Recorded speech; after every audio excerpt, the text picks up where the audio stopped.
Bonjour à tous.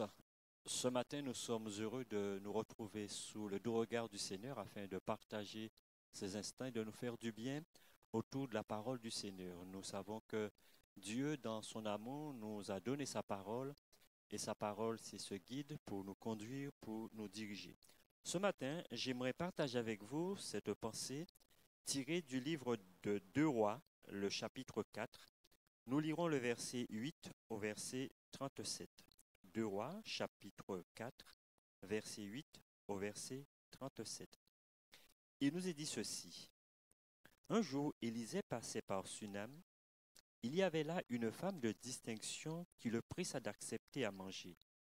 Et toutes les fois qu'il passait, il se rendait chez elle pour manger. Elle dit à son mari, « Voici, je sais que cet homme qui passe toujours chez nous est un saint homme de Dieu.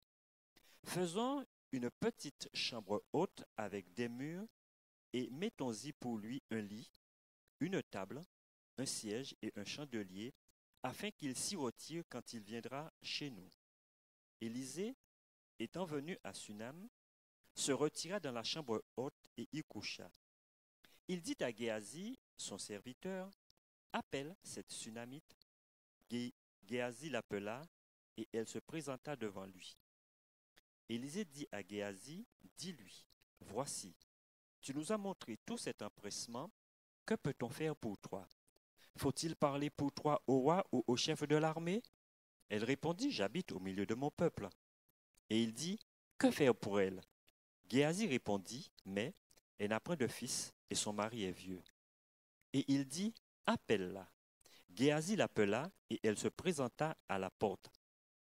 Élisée lui dit, « À cette même époque, l'année prochaine, tu embrasseras un fils. » Et elle dit, « Non, mon Seigneur, homme de Dieu, ne trompe pas ta servante. » Cette femme devint enceinte et elle enfanta un fils à la même époque, l'année suivante, comme Élisée lui avait dit. L'enfant grandit et un jour qu'il était allé trouver son père vers les moissonneurs, il dit à son père, « Ma tête, ma tête. » Le père dit à son serviteur, « Porte-le à sa mère. » Le serviteur l'emporta et l'amena à sa mère. Et l'enfant resta sur les genoux de sa mère jusqu'à midi, puis il mourut. Elle monta, le coucha sur le lit de l'homme de Dieu, ferma la porte sur lui et sortit. Elle appela son mari et dit, « Envoie-moi, je te prie, un des serviteurs et une ânesse. Je veux aller en hâte vers l'homme de Dieu et je reviendrai. » Et il dit, « Pourquoi veux-tu aller vers lui? Ce n'est ni nouvelle lune, ni sabbat. » Elle répondit, « Tout va bien. » Puis elle fit sceller l'ânesse et dit à son serviteur, « Mène et pars, ne t'arrête pas en route sans que je te le dise. » Elle partit donc et se rendit vers l'homme de Dieu sur la montagne du Carmel. L'homme de Dieu, l'ayant aperçu de loin, dit à Géasi son serviteur, « Voici cette Sunamite. Maintenant, cours donc à sa rencontre et dis-lui, « Te portes-tu bien? Ton mari et ton enfant se portent-ils bien? » Elle répondit, « Bien. » Et dès qu'elle fut arrivée auprès de l'homme de Dieu sur la montagne, elle embrassa ses pieds. Géasi s'approcha pour la repousser. Mais l'homme de Dieu dit, « Laisse-la, car son âme est dans l'amertume, et l'Éternel me l'a cachée, et ne me l'a point fait connaître. » Alors elle dit, « Ai-je demandé un fils à mon Seigneur? Ne t'ai-je pas dit, ne me trompe pas? » Et Élisée dit à Géasi, « Saint-Terrain, prends mon bâton dans ta main et pars. Si tu rencontres quelqu'un, ne le salue pas. Et si quelqu'un te salue, ne lui réponds pas. Tu mettras mon bâton sur le visage de l'enfant. » La mère de l'enfant dit, « L'Éternel est vivant et ton âme est vivante. Je ne te quitterai point. » Et il se leva et la suivit. Géasi les avait devancés et il avait mis le bâton sur le visage de l'enfant, mais il n'y eut ni voix ni signe d'attention. Il s'en retourna à la rencontre d'Élisée et lui rapporta la chose en disant, « L'enfant ne s'est pas réveillé. » Lorsqu'Élisée arriva dans la maison, voici, l'enfant était mort, couché sur son lit. Élisée entra et ferma la porte sur eux deux, et il pria l'Éternel. Il monta et se coucha sur l'enfant. Il mit sa bouche sur sa bouche, ses yeux sur ses yeux, ses mains sur ses mains, et il s'étendit sur lui, et la chair de l'enfant se réchauffa. Élisée s'éloigna, alla çà et là, et par la maison, puis remonta et s'étendit sur l'enfant. L'enfant éternua 7 fois, et il ouvrit les yeux. Élisée appela Géasi et dit, « Appelle cette Sunamite. » Géasi l'appela, et elle vint vers Élisée et dit, « Prends ton fils. » Elle alla se jeter à ses pieds et se prosterna contre terre. Elle prit son fils et sortit. Amen. Alléluia. Amen. Ce que je veux retenir de cette histoire que nous venons de lire, la première des choses, c'est le verset 23 qui nous intéresse, où cette femme va dire « Tout va bien ». N'est-elle pas consciente que l'enfant est morte? Oui, je suis parfaitement sûr et certain qu'elle savait que l'enfant était morte. Mais en elle, il y avait quelque chose d'aussi fort que cette réalité qu'elle était confrontée, c'est-à-dire la mort. En elle, il y avait quelque chose d'aussi fort. Et l'Ecclésiaste nous dit dans le livre des Cantiques, l'amour est fort comme la mort. L'apôtre Paul également, dans le livre de 1 Corinthiens, nous dit que dans les derniers jours, les derniers temps, 3 choses demeureront, la foi, l'espérance et l'amour. Et le plus grand, c'est l'amour. Nous rappelons que Dieu est amour. Son amour a été plus fort que la mort dans le péché dans lequel nous étions plongés. Et cet amour l'a amené, c'est vrai, à venir à notre secours, à venir vers nous, alors que nous étions morts. Mais au fond du cœur de Dieu, il y avait cet amour pour nous, comme cette femme également a eu cet amour pour son fils, bien que ce dernier soit mort. Elle était devant une réalité, son fils était mort. Mais l'amour qu'elle avait était plus fort que ce qu'elle voyait. Pour revenir à l'histoire de cette femme, je dirais qu'elle a connu plusieurs situations dans sa vie. Elle a connu le vide dans sa vie. Elle a été privée d'enfants. Elle a connu également la honte. Sûrement, elle a été montrée du doigt, ne pouvant donner un fils à son mari. Montrée du doigt, et rappelez-vous, cette femme qui persécutait Pénina, qui persécutait Anne, et la Bible nous dit qu'elle la portait à se mortifier. Et je ne crois pas que ce qu'elle disait, ce que Pénina disait à Anne, était réjouissante. Mais sûrement, elle lui disait des mots durs. Elle a connu, c'est vrai, la honte de ne pas pouvoir donner naissance, je dirais, à un fils, à un enfant. Dans l'Ancien Testament, la stérilité était considérée comme un châtiment de Dieu. Dans le livre de la Genèse, il nous est dit que Sarah dit à Abraham, « Voici, l'Éternel m'a rendu stérile. Va vers ma servante. » Pour revenir à l'histoire de Pénina et de Anne, dans 1 Samuel également, il nous est dit que Elkana, il donnait à Anne une portion double, car il aimait Anne que l'Éternel avait rendue stérile. Voici la condition qu'était cette femme dans le vide dans sa vie, car elle n'était pas accomplie en donnant naissance. La honte d'être montrée du doigt, d'être critiquée. Et voici que naît au fond de son cœur de l'espoir. Élisée qui lui dit que à cette même époque, l'année prochaine, elle embrassera un fils. Et cet espoir va naître dans son cœur sur la base de la promesse que l'homme de Dieu lui a faite. Voici l'année prochaine, tu enfanteras un fils. Et l'espoir va naître dans le cœur de cette femme.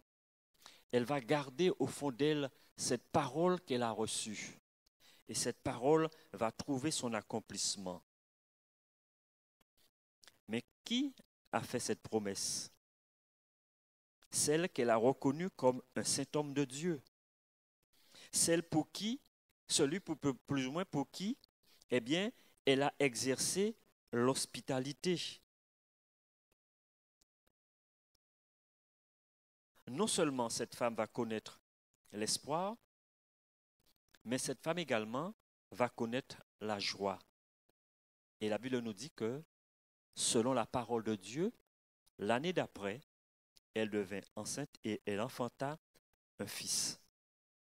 Et je crois que là, la joie qu'elle a éprouvée, eh bien, va effacer le vide qu'elle avait, va effacer la honte qu'elle subissait. Et à partir de ce moment, eh bien, elle entre dans un nouveau rôle. Le rôle maintenant de nourrir, de protéger, de garder cet enfant, de faire des projets pour cet enfant. À partir maintenant de l'espoir qui était dans son cœur et qui est devenu réalité pour elle, maintenant, elle va devoir, eh bien, prendre soin de cet être. Nourrir, protéger, garder, faire des projets. Et la Bible nous dit que l'enfant va grandir. C'est-à-dire que tous les éléments nécessaires à sa croissance seront là. Il sera aimé de son père et de sa mère. Il va trouver un foyer, eh bien, paisible. Il va trouver tout ce qui est nécessaire à sa croissance. On le voit maintenant, il est sorti de l'indépendance et de la dépendance plus ou moins, et il va vers l'indépendance.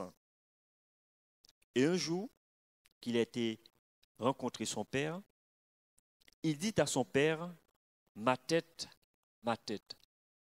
Le père demande à ce qu'on le ramène à sa mère. Et la Bible nous dit qu'il meurt sur les genoux de sa mère. Et c'est l'attitude de cette femme par rapport à sa situation que ce matin nous allons pouvoir examiner et qui est formidable. La Bible nous dit qu'elle monte l'enfant dans la chambre haute. Elle retourne vers celui qui est l'auteur de ce changement dans sa vie. Et remarquez que son mari intervient, lui disant, est-ce que je peux faire quelque chose pour toi? Non, tout va bien. Géasi également s'approche. Peut-on faire quelque chose pour toi? Bien.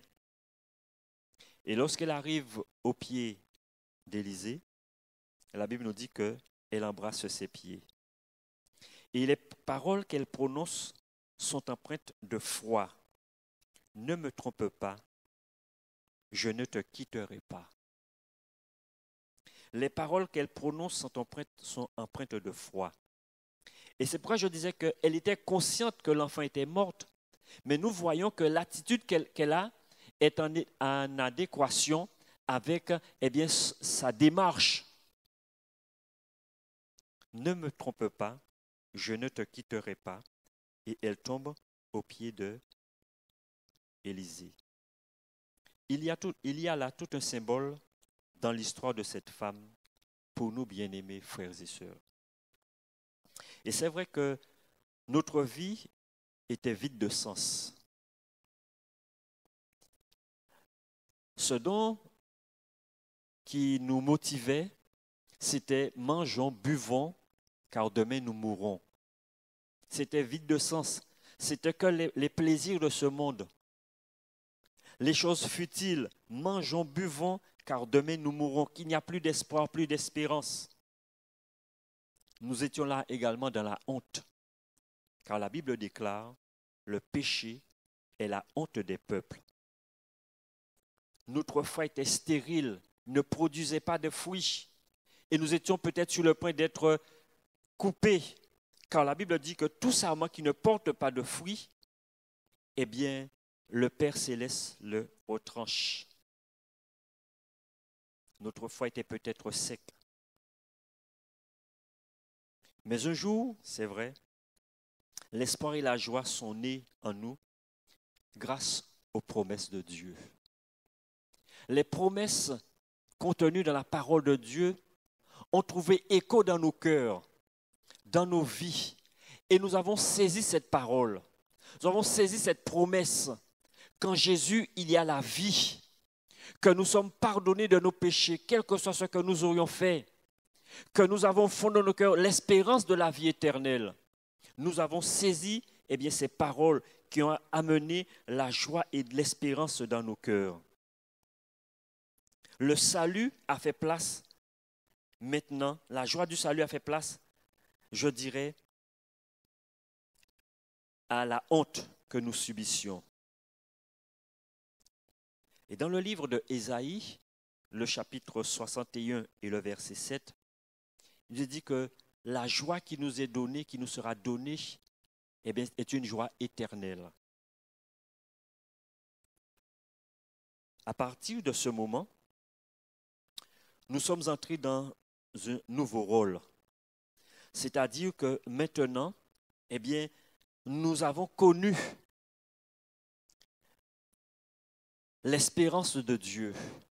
Nous avons connu la puissance de Dieu. Nous avons connu la joie de l'Éternel. Et Dieu nous a donné la vie. Et en nous donnant la vie, Dieu nous a donné le pouvoir. Il nous a donné sa puissance. Il nous a donné la foi. Il nous a donné de travailler pour lui. Il nous a donné toutes ces choses. Et ce qu'il nous demande, de nourrir, de protéger, de garder, de faire des projets à l'espérance qu'il a mis dans notre cœur, à cette parole qui nous a recréés à nouveau. À partir de ce moment, nous sommes entrés dans un nouveau rôle. Le rôle de nourrir, protéger, garder, faire des projets à cette nouvelle vie que Dieu nous a donnée.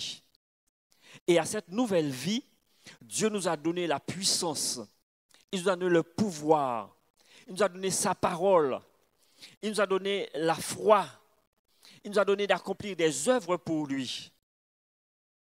Notre foi grandissait parce que comme cet enfant, notre foi a trouvé les éléments de sa croissance. Et tous les éléments de sa croissance étaient réunis.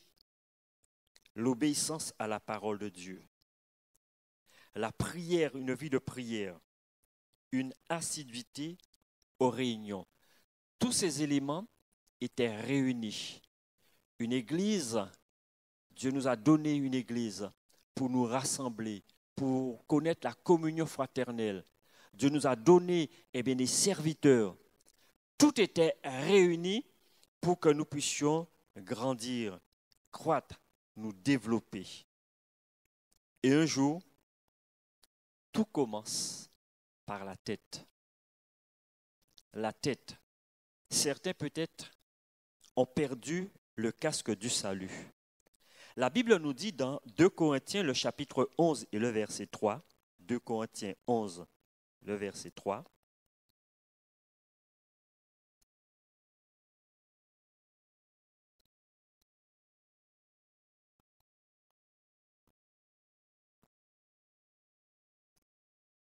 toutefois, de même que le serpent séduisit Ève par sa ruse, je crains que vos pensées ne se corrompent et ne se détournent de la simplicité à l'égard de Christ.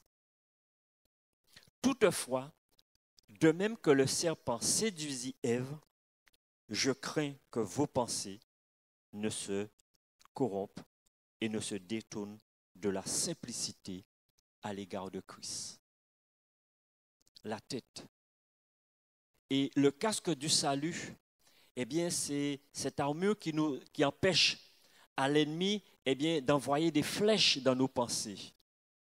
Et si ce matin quelqu'un a perdu le casque du salut par rapport à la simplicité de l'évangile, la simplicité de Christ, au point qu'ils se mettent à réfléchir, à se poser des questions, est-ce pour arriver à la mort spirituelle? Ce matin, peut-être as-tu perdu le casque du salut. Et c'est pourquoi le but de l'obéissance de l'apôtre Paul était d'amener toute pensée captive à l'obéissance de Christ. Dans 2 Corinthiens, le chapitre 10 et le verset 5, il nous est dit ceci, 2 Corinthiens 10, verset 5, « Nous renversons les raisonnements et toute hauteur qui s'élève contre la connaissance de Dieu et nous amenons toute pensée captive à l'obéissance de Jésus. » Nous amenons toute pensée captive à l'obéissance de Jésus. Le but de l'obéissance, bien-aimé, c'est de nous amener et amener toute pensée captive à l'obéissance de Christ, de telle sorte que nous puissions aimer Dieu de toute notre pensée et garder nos pensées pures. C'est ce que le même apôtre Paul pouvait nous dire dans Philippiens chapitre 4 et le verset 7 à 8, Philippiens 4, 7 à 8, où il nous donne cette recommandation.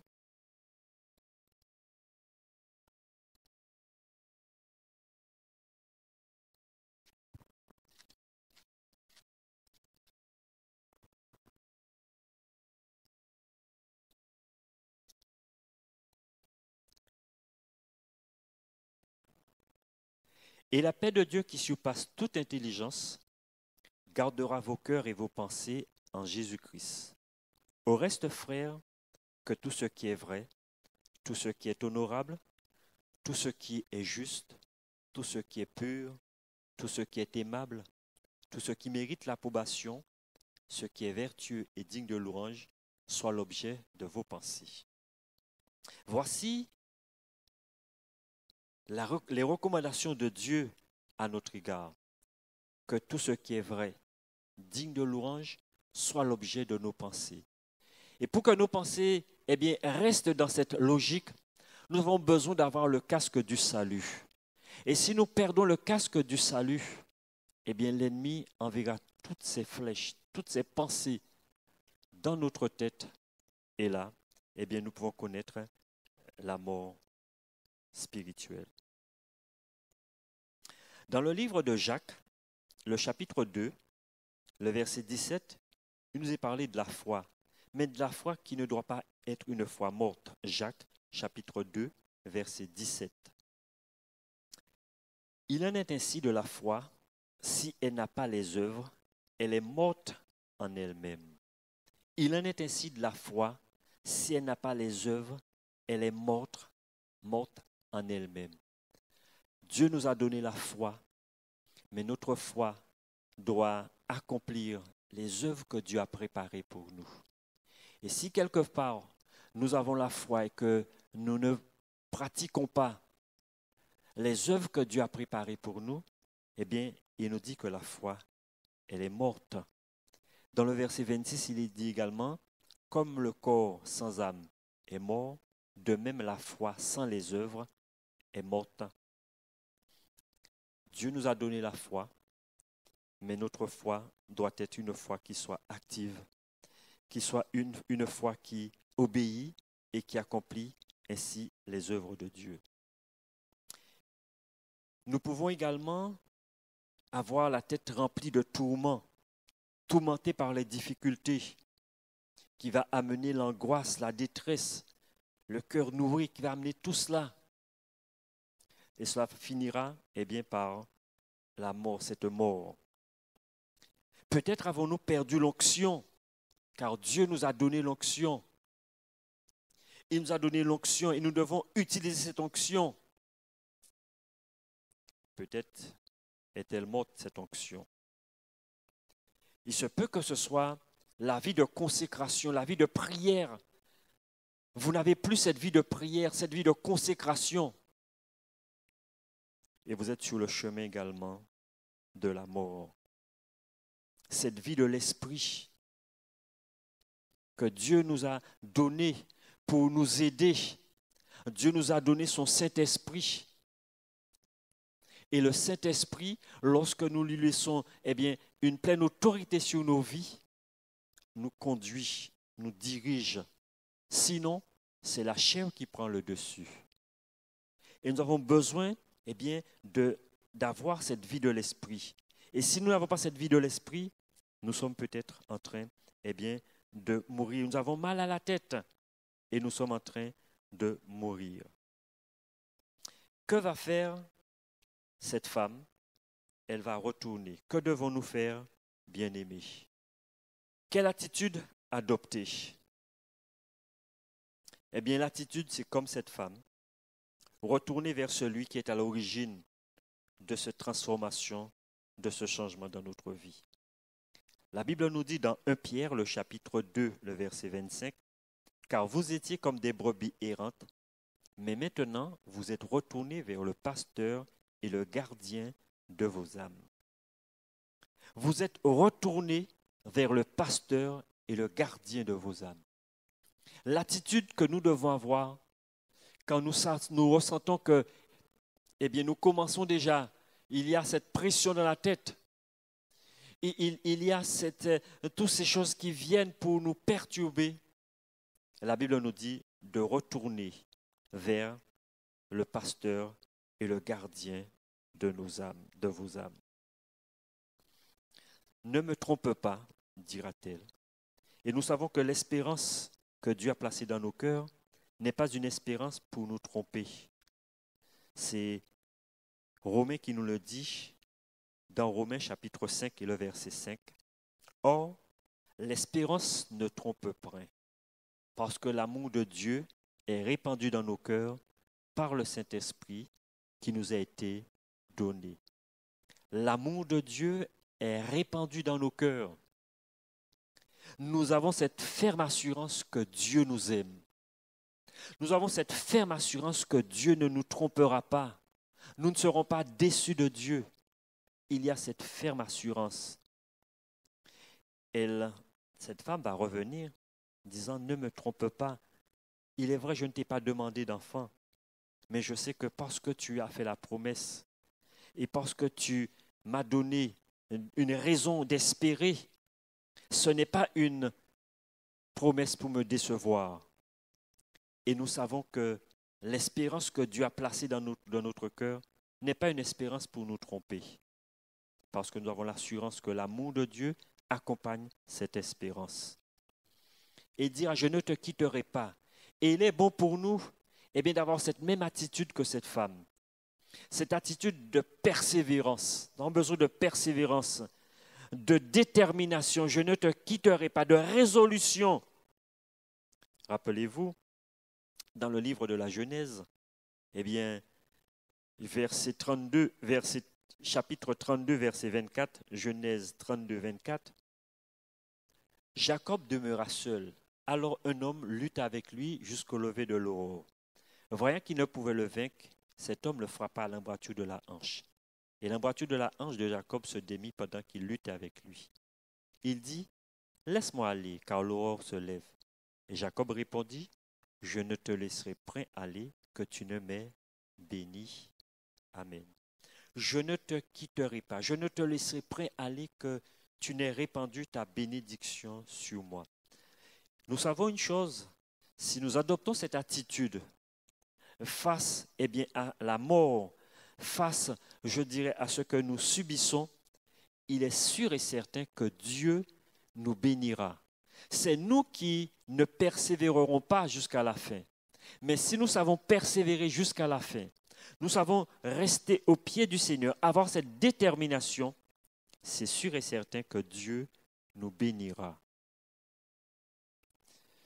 Mais avant de partir, elle va faire quelque chose, elle va monter l'enfant dans la chambre haute, la chambre qu'elle avait préparée pour l'homme de Dieu. Et il est bon pour nous de revenir à l'expérience de la chambre haute. La chambre haute, c'est vrai, c'est un endroit ordinaire, mais Dieu en fait un endroit extraordinaire. Notre chambre haute, c'est là où nous avons dressé notre autel pour avoir cette relation, cette communion avec Dieu. Notre chambre haute, eh bien, c'est là où nous apprenons à passer du temps de la présence du Seigneur. C'est un endroit ordinaire, mais Dieu, lui, il en fait un endroit extraordinaire. Et quand nous lisons la parole de Dieu, eh bien, nous voyons que dans la chambre haute, dans plusieurs chambres hautes, il y eut des choses extraordinaires. La résurrection de la fille de cette femme. La Bible nous dit également que quand Paul prêchait Eutychus, eh bien, il va s'endormir, va tomber, on va le relever mort, mais on va le faire monter, il va revenir à la vie. La Bible nous dit que Tabitha également va être ressuscitée dans la chambre haute. La Bible nous dit également que c'est dans la chambre haute que les disciples ont reçu le baptême du Saint-Esprit. La chambre haute, c'est des endroits totalement ordinaires. Mais c'est Dieu qui en fait des endroits extraordinaires. Et quand Élisée arriva, elle ferma la porte sur l'enfant, sur lui et sur l'enfant, et il va prier l'Éternel, et Dieu va ressusciter cet enfant. Fermons la porte, comme la Bible nous dit, quand tu pries, entre dans ta chambre, ferme ta porte, et prie ton Père qui est dans le lieu secret. Et ton Père qui voit dans le secret te le rendra.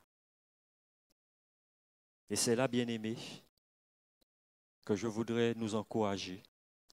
Eh bien, si ce matin, nous ressentons que nous avons besoin de retourner dans la chambre haute pour avoir une nouvelle expérience avec Dieu, pour connaître une résurrection, eh bien, allons et tenons-nous aux pieds du Seigneur Jésus.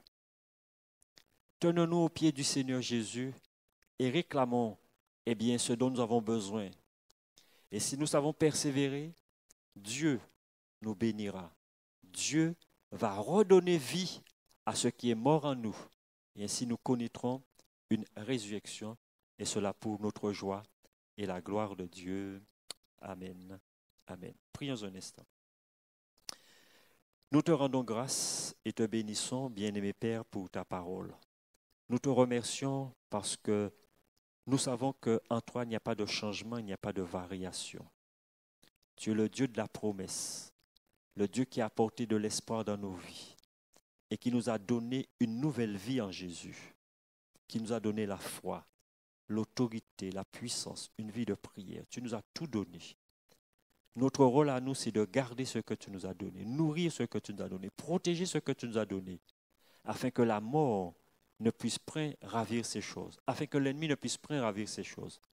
Et je prie pour que ce matin, s'il y a quelqu'un qui se trouve dans la mort, qu'il puisse retourner vers, oui, la chambre haute, retourner à tes pieds et retrouver cette communion, cette relation avec toi, pour connaître cette résurrection.